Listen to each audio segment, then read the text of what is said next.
The new year began with a familiar terror for Angelenos wildfires. Across Los Angeles County, multiple blazes erupted in the dry brush fueled by fierce Santa Ana winds. The early days of January 2025 saw the city shrouded in smoke, a grim reminder of the ever-present threat of wildfire in a changing climate.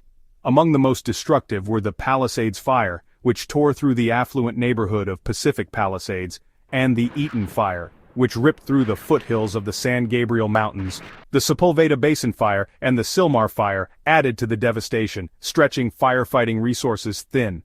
The Palisades fire, driven by relentless Santa Ana winds, consumed over 15,000 acres, leaving behind a trail of charred homes and shattered lives. Hundreds of structures were reduced to ash, displacing thousands of residents. The Eaton fire, though smaller in acreage, proved even more deadly, claiming the lives of 5 people as wind gusts exceeding 90 miles per hour pushed the flames through the dense brush. The speed and intensity of these fires, even in the typically wetter months of winter, underscored the new reality of year-round fire danger in Southern California. As the fires raged, tens of thousands of residents fled their homes, seeking refuge in evacuation centers and with friends and family outside the fire zones. The human toll was significant.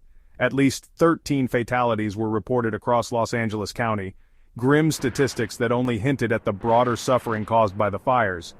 Beyond the immediate losses of life and property, the psychological impact of displacement, fear, and uncertainty weighed heavily on communities already grappling with the ongoing drought and the specter of climate change.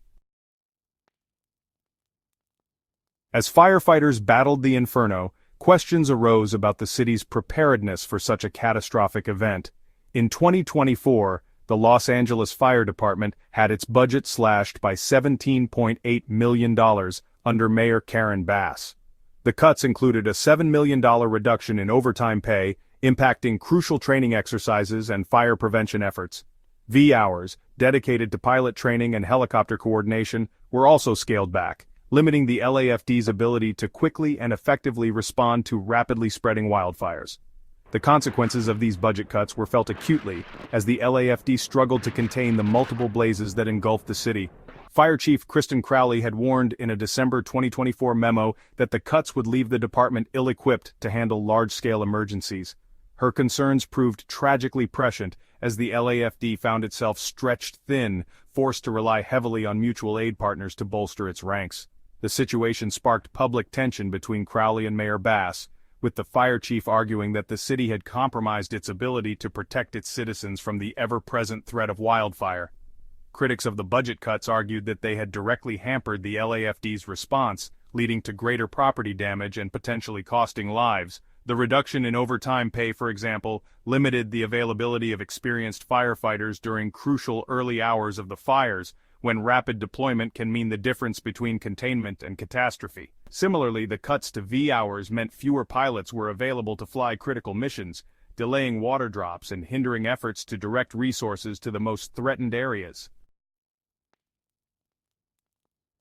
While the immediate causes of the January 2025 wildfires varied: arson, downed power lines, lightning strikes, the underlying culprit was undeniable climate change. Years of drought, exacerbated by rising global temperatures, had transformed the California landscape into a tinderbox, primed for ignition. The dry brush and parched trees provided ample fuel for the flames, while the Santa Ana winds, strengthened by the warming climate, acted as a bellows, driving the fires with terrifying speed and intensity. The January 2025 fires were a stark reminder that climate change is not a distant threat, it is a present danger, reshaping the very nature of life in California. The state's fire season, once confined to the hot, dry months of summer and fall, has expanded to encompass the entire year.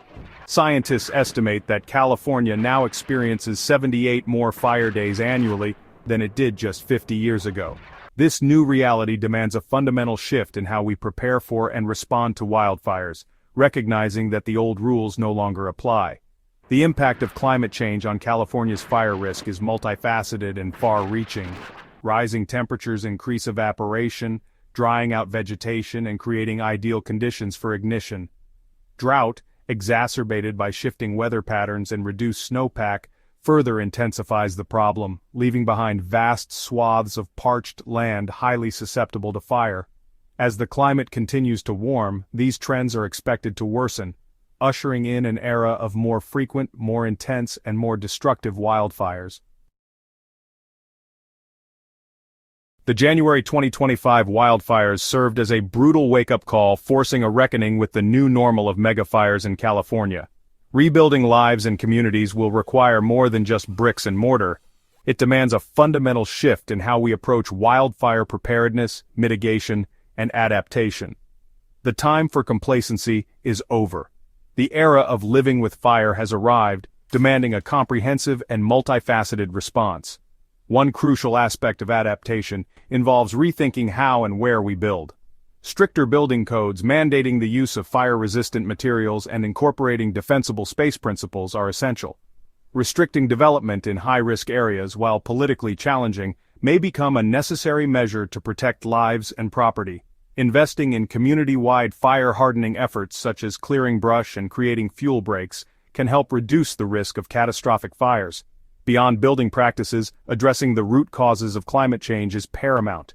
Transitioning to a clean energy economy, reducing greenhouse gas emissions, and investing in climate resilience measures are essential to mitigating the long-term risks of wildfire. This requires a collective effort, from individual actions to bold policy changes at the local, state, and national levels.